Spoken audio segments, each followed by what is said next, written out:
Welcome, one and all, to the XP Billionaires 50th episode. Yay! Oh god, we've done 50 of these? You seem sad about this. I mean, I'm not sad, I'm just more like, it's a lot. It's a lot more than when we first started I thought we were going to get out of this. I'll be honest, I was thinking the same, but you know what? Here we are, 50 episodes. I'm super excited. I'm also Rafe Thegrim, just so you guys know. And with me, I've got Irene Rogue and Sky Knight, who I've had for pretty much most of these episodes. So I'm super excited that after all this time, we're still here, we're still at it, and we're still talking RPGs. I don't know how it's possible, but we did it. I mean, there's an endless amount of stuff to talk about, especially when you get a little broad with the definition of RPG, which often you guys allow me to get because, well, I play a lot of Western action games that are very plot intensive. All right. So it's our 50th episode, and what we did was a couple weeks back, we went out to Twitter with a poll asking you guys what style of episode you guys wanted us to do. And the response came back to say that you wanted a top 3 episode. So as per your wish, we are giving you a top 3 episode.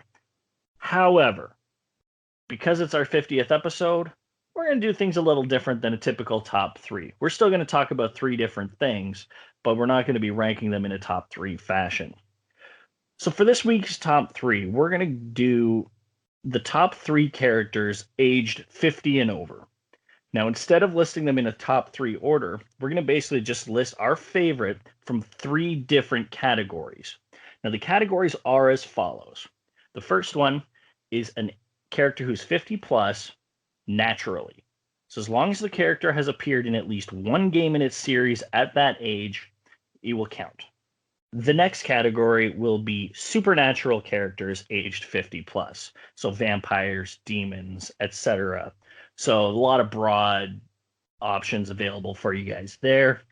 And last, we're going to be doing the characters aged 50 plus by other means, whether it be by magic, by science, by some other fact that's either made them ageless, immortal, or just able to live a very long time.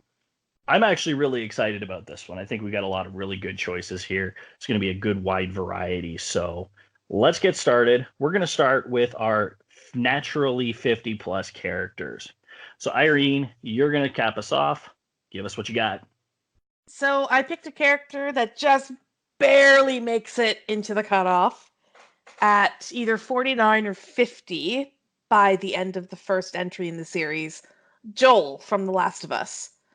And the reason I wanted to talk about Joel is that he's got a very interesting development throughout the entire game. So, for those of you who haven't played it, he's a man that suffered a catastrophic loss of his young daughter Sarah approximately 20 years before the main game kicks in.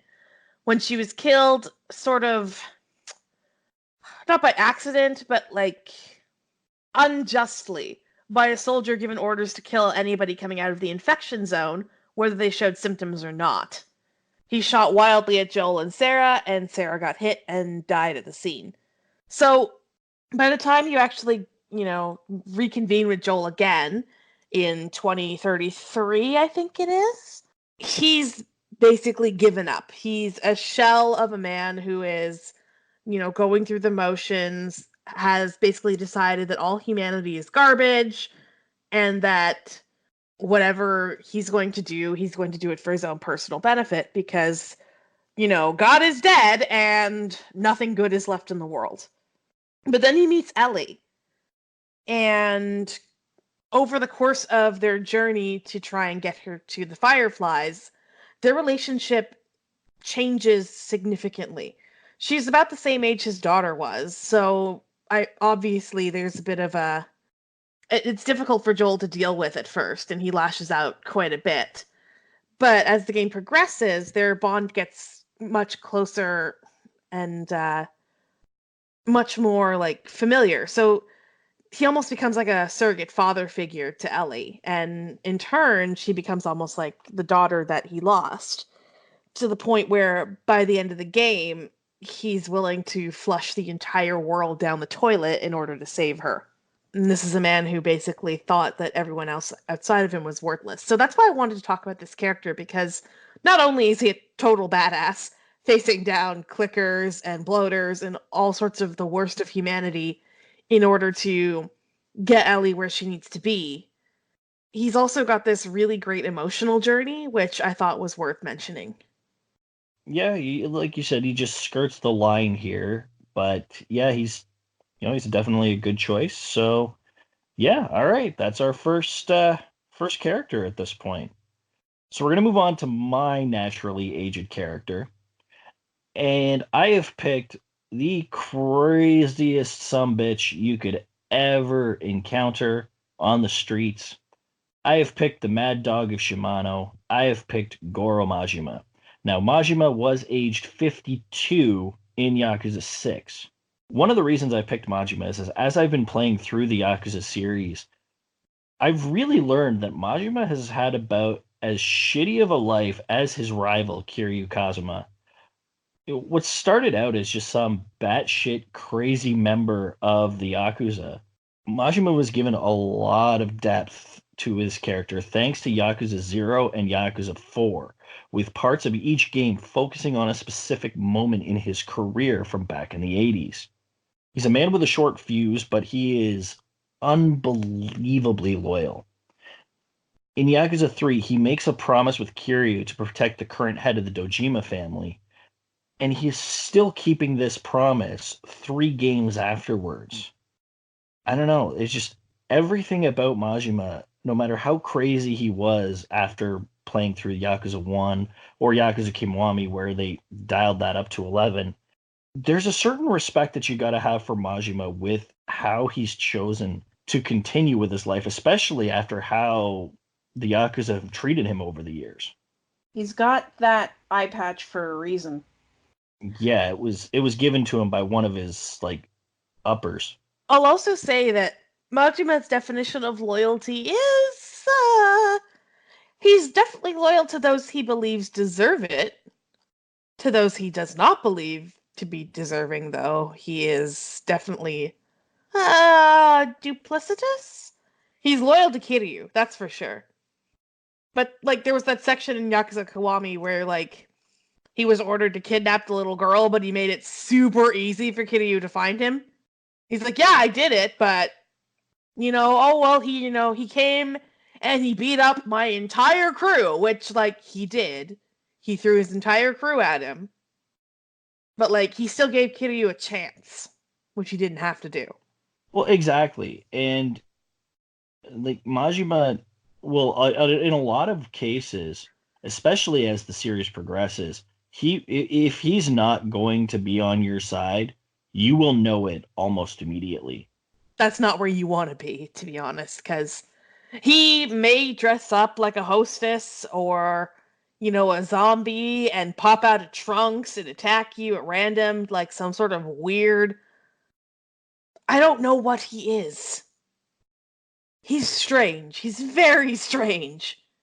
And yet, you definitely don't want to be on the side of him seriously disliking you.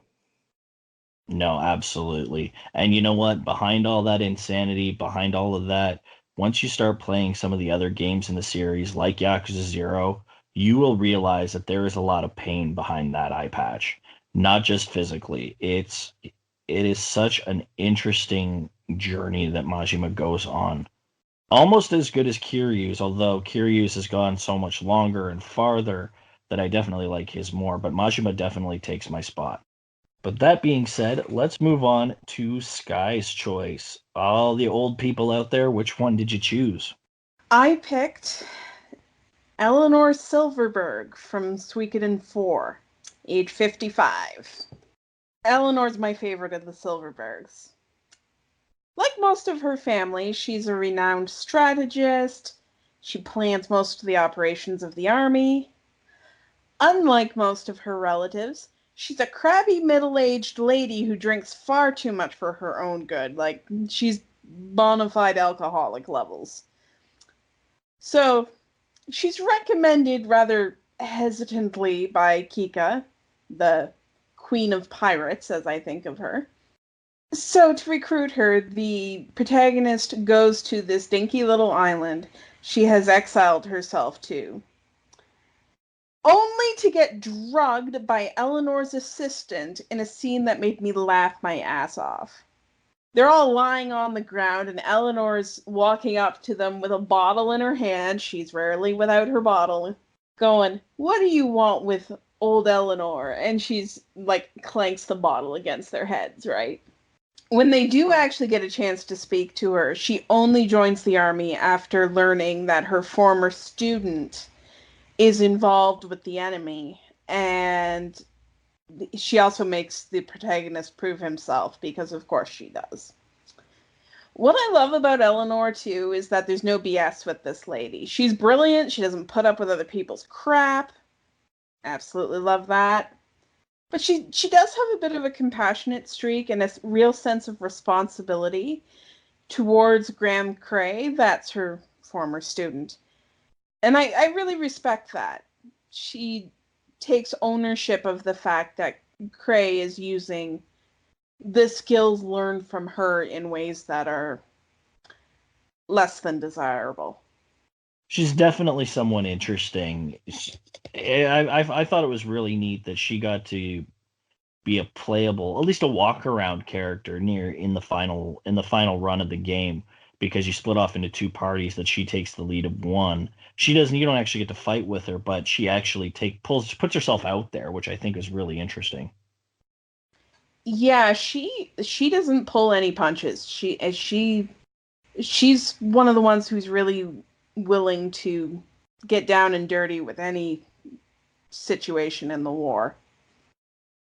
Yeah, no, she's definitely a good choice here. I think that's probably one of the most interesting ones out of all of the characters that we've chosen. And I like my choice, but Eleanor, I don't know, there was just something about her that was wonderful. So yeah, you picked a winner here. I think that was great. Oh, well, thank you. I mean, Suikoden 4 is a real mix of characters who are really forgettable, but the ones that aren't forgettable are really memorable, and Eleanor is one of those. She certainly is. All right. Well, those are our naturally aged 50-plus-year-olds. So let's take it up a notch. Let's talk about our favorite supernatural characters aged 50 plus. Irene, what do you got? So I'm sure none of you will be surprised by this, but Kratos, aged at least 150, according to a few fan theories that I had to dig up, because they never actually specifically state his age in the games. So, minor spoiler for the series is that Kratos is actually canonically a god. So he's therefore immortal. He's the son of Zeus, and actually took over as the actual god of war after he killed the shit out of Ares for tricking him into murdering his wife and child. So he makes this list because, God of War was my top game of last year. But again, another character that saw significant development, especially over, the lifetime of his in-game appearances. He starts out as this uncontrollable rage monster, literally just tearing down anything that gets in his path in order to exact revenge. And by the end of the third God of War, he's killed all the Greek gods and brought about the end of the Greek world. Like, he's literally destroyed everything, including himself.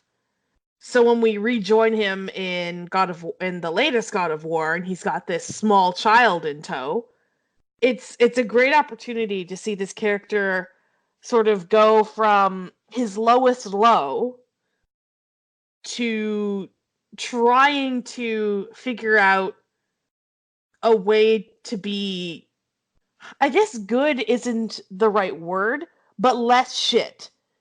Kratos believes that gods are shit, therefore he is shit, but he wants to be less shit. And also try to be a dad, but he's not very good at it. No, well, his father figure was Zeus. Zeus of Enough mythological fame. Yeah, exactly. He didn't have a great father figure. In fact, like, he spends quite a bit of time trying to kill Zeus because Zeus did some pretty shitty things to him, only to learn that Zeus is actually his father. And then kills the shit out of him anyway. He really struggles with the notion of family and that gods can do anything but be self-serving monsters, because all the gods he's met have been self-serving monsters, and he very much includes himself in this category. He's quite convinced that he's behaved as a self-serving monster. And that's part of the reason why he sort of distances himself from Atreus for a long time in his young life, because he's like, here's this precious, impressionable, small child. I'm going to wreck this. So he just backed off. But now he doesn't have a choice.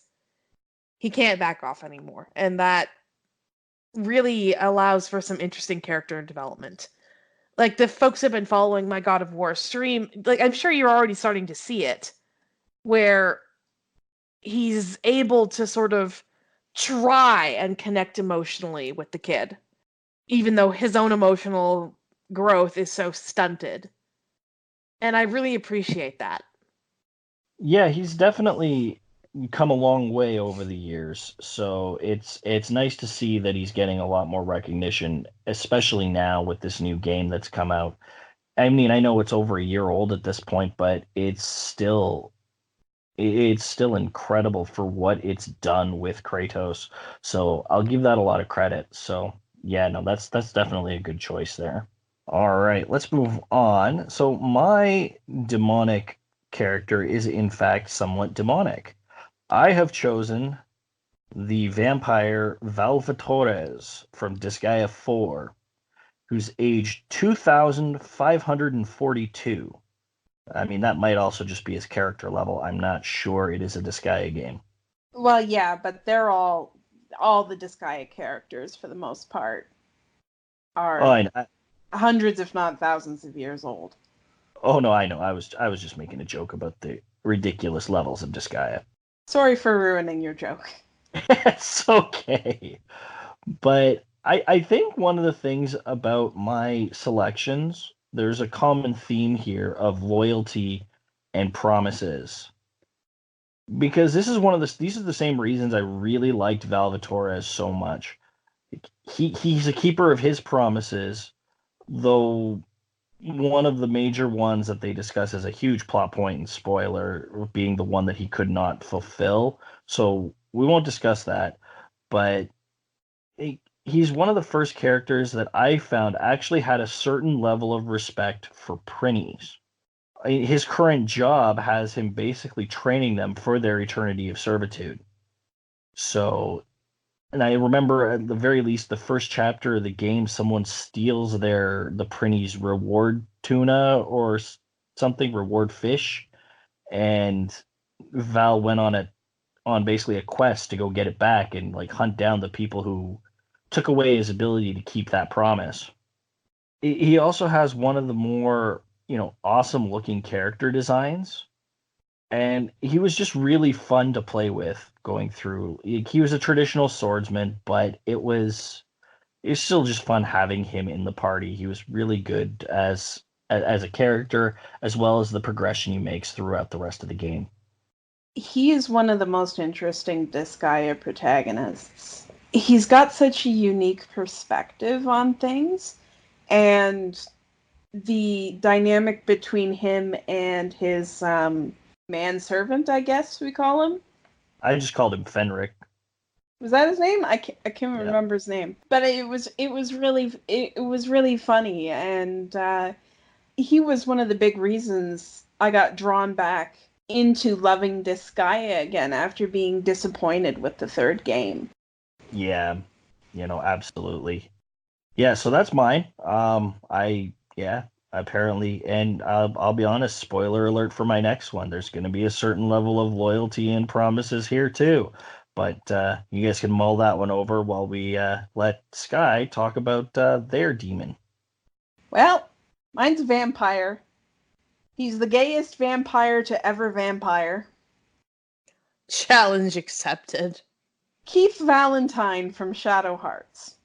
He is very flamboyant, carries a rose, wears a mauve suit, and melodrama is his middle name. He's also a brutally powerful playable character. So he has this really disconcerting way of attacking the enemies where he sort of teleports, but it looks almost like phasing. I mean, otherwise he is a standard swordsman, but he does that even on the standard attack, which is kind of cool. He has a ton of arcane vampire abilities. But when he casts his spells, it's as funny as hell. He basically waves his sword and sheath like they're magic wands and hums. He hums while he does it.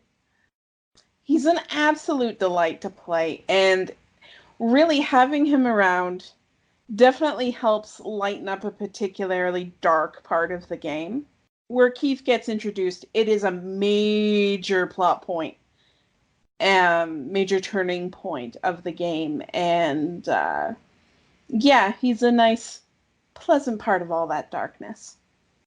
No, he's definitely worth his weight in the party. I remember him being a pretty big powerhouse, and yeah, and I like that they didn't take him too over the top like they started doing his siblings in later games. So like he was just the right amount of balance of lightheartedness in, yeah, exactly what you were describing, one of the darker situations in the game. I really feel like the original Shadow Hearts balanced the humor and the darkness more appropriately than the sequels did. And Keith is just really a microcosm of that generally. So that's one of the reasons he gets my pick. He's, according to what I could read, he's estimated to be about 400 years old. That's definitely a winner. All right. So those are our demons. So we've only got one character type left, and that's anyone aged 50 plus by any other means. So let's see what everyone's got. We're going to start with Irene again. What have you got for us? Kratos from Tales of Symphonia. Because I had to. I just talked about Kratos, and now I have to talk about Kratos. So, Kratos is one of the main antagonists for Tales of Symphonia, but for a while he's actually in your party. And you're actually able to sort of finagle him back into your party if you so choose later on. However, that would require you to murder Zelos, and I just could never do that because Zelos is the best. But that is a different podcast. We're talking about Kratos today. So he's a normal, average human who gained immortality and slowed aging through the use of a particular item. So, minor spoilers for those who haven't played it. However, this game came out in the GameCube era, so I'm going to talk about it anyway. Kratos and a select group of his companions have gained immortality using a Crucius crystal, a special kind of X-sphere, which are these, magical spheres that are made out of condensed human life. I'm not joking, they're made out of people. And it pushes the body past its human limits and past the bounds of normal evolution and transforms the user into sort of like an angelic type being. To the point where they're actually using they have wings of light and feathers and they're beautiful, and they actually use this sort of evolutionary change to their advantage to actually shape the world's mythology in a way that benefits them. And I don't know how old he is. I don't. However, you can sort of get an idea of how old he is by the fact that the world's founding myths are about him and his companions, even if most people don't know it. And they're still being controlled by him and his companions to this day. So he's positively ancient. He's also the father of the main character, Lloyd. And as the game progresses, you can see him sort of become torn between his desire to, be a father figure for Lloyd in a way he was never able to do, and to also be loyal to a friend, a dear friend who was driven basically over the deep end by loss, who needs him and his companions to help him. Otherwise, he'll be lost and he won't know what to do. So he wrestles with these sort of twin loyalties throughout the entire game. And you can see it becoming more and more of a problem the closer you get towards your goal of basically tearing down this entire system that he and his leader, his companions, have set up to achieve his despairing friend's goal. I actually really liked that about this character. He was complex in a sort of unexpected, quiet way, where you never really knew what was going on inside his head until it was too late. Anyway, it seems like I'm doing parent figures today. I didn't notice that. Maybe we all have some sort of a theme. Who knows? But no, that was definitely a good choice. As for mine, I have picked Ziggurat 8, also known as Ziggy from the Xenosaga series. Now, his age is either 128 or 130. Now, I'm going with 128 because there are 2 years where he is legally dead.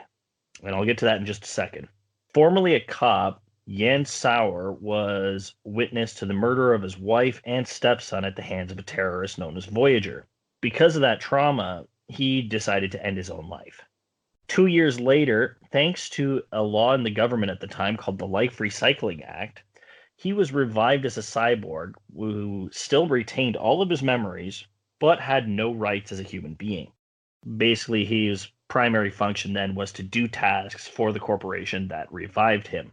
So after over a century of servitude, he's given one last job and is promised that if he's successful, he would get a total brain erasure, essentially finally eliminating the personality, meaning that Yan Sauer could actually die.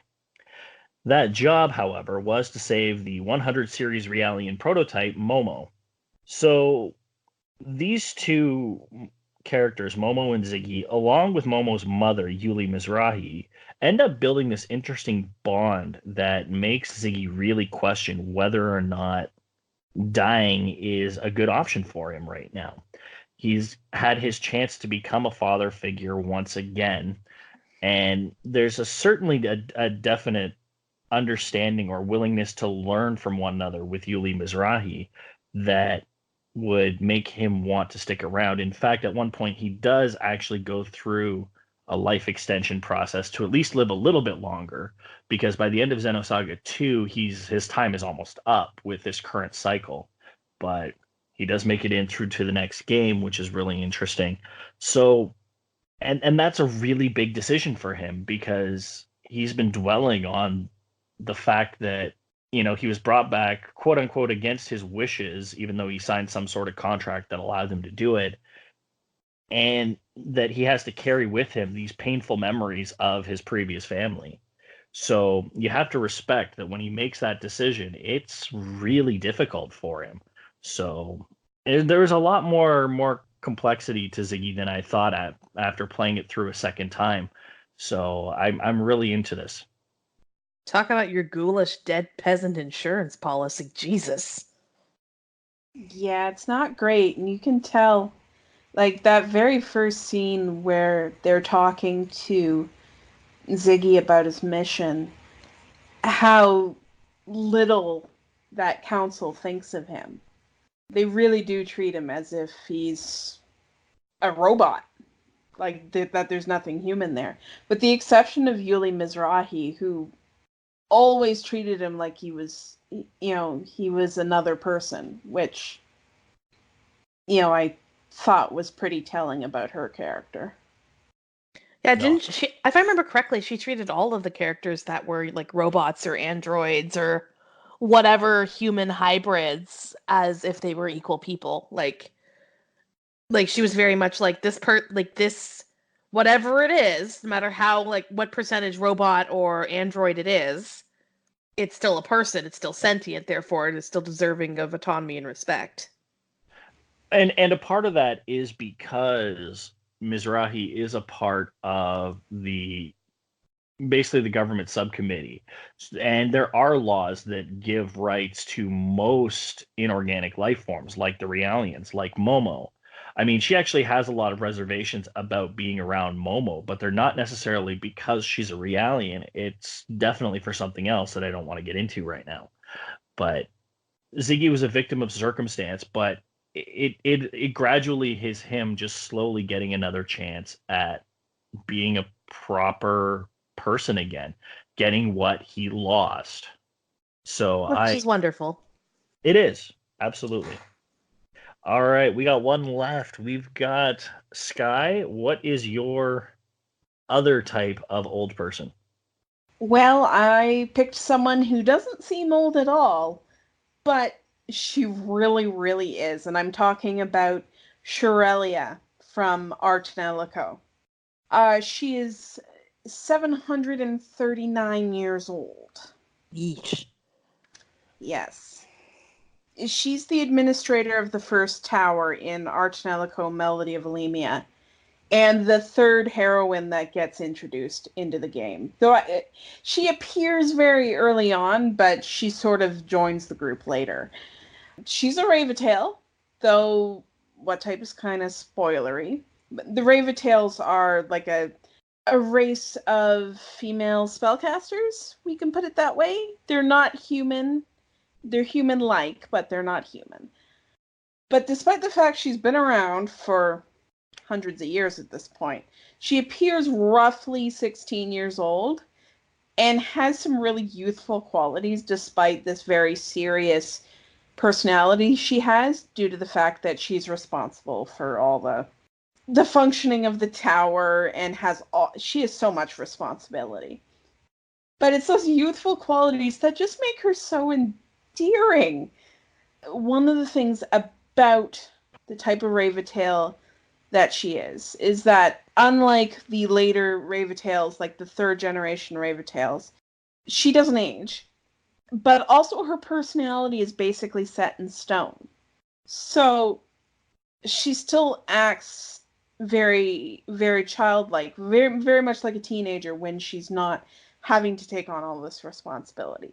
She loves bunnies. She's very shy and has an epically terrible sense of direction. It's so terrible. You never let Shorelia wander off on her own, ever. Because she will get lost. Just never comes back. She went out for milk ages ago, and suddenly she's the lead. She's like in charge of this tower. Left to her own devices, she'd go from the top of the tower to the bottom and go like, "Huh, I didn't know we had grass up here." She's at the bottom of the tower. One of the things I really like about this is that it's so unexpected, right? Like, she's hyped up early on, especially since she appears in like this full body suit with a helmet at the beginning. Like, you don't really get a sense of how old Shorelia is early on now, or how old she appears. So this very youthful, sweet personality that she has the rest of the time is so unexpected, and I love that. I like surprises like that. So I live for it. All right. Well, that's it for us. We've just completed our 50th episode. I am super excited, and I hope that the material is something you guys were all interested in. We'll open it up. If you want to talk gaming with us in any way, shape, or form, you can do that with us on our social media, whether it's about your favorite oldest character or just whatever. It doesn't really matter. Give us a shout. You can find me on Twitter. I'm at Billionaires XP. You can also find me on Instagram at Rafe Thegram, and on Twitch at the same name. You can find me streaming every Wednesday night, 7 p.m. Sky, where can everyone find you? I'm at Skyknight XP on Twitter and Twitch. skyknight.xp on Instagram, and I stream on Tuesdays, 7 p.m. Eastern. Awesome. And Irene, where can everyone find you? You can find me at irogue_XP on Twitter and Twitch. And I usually stream Thursdays at 7. And our website will have all of our new stuff, from new episodes to new written pieces to our transcripts for every episode, courtesy of our XP Hobo. And those will be at our website, xpbillionaires.wordpress.com. And don't forget to check out Hannah Bard's Twitter at xp_hobo as well. Lastly, our coffee page is where we update all of our new information when it comes to special streams, big events, and we try to do a monthly newsletter, kind of just talking about what we're doing for as the XP Billionaires in general. So definitely check those out. And if you feel like giving us a coffee donation, that would be fantastic.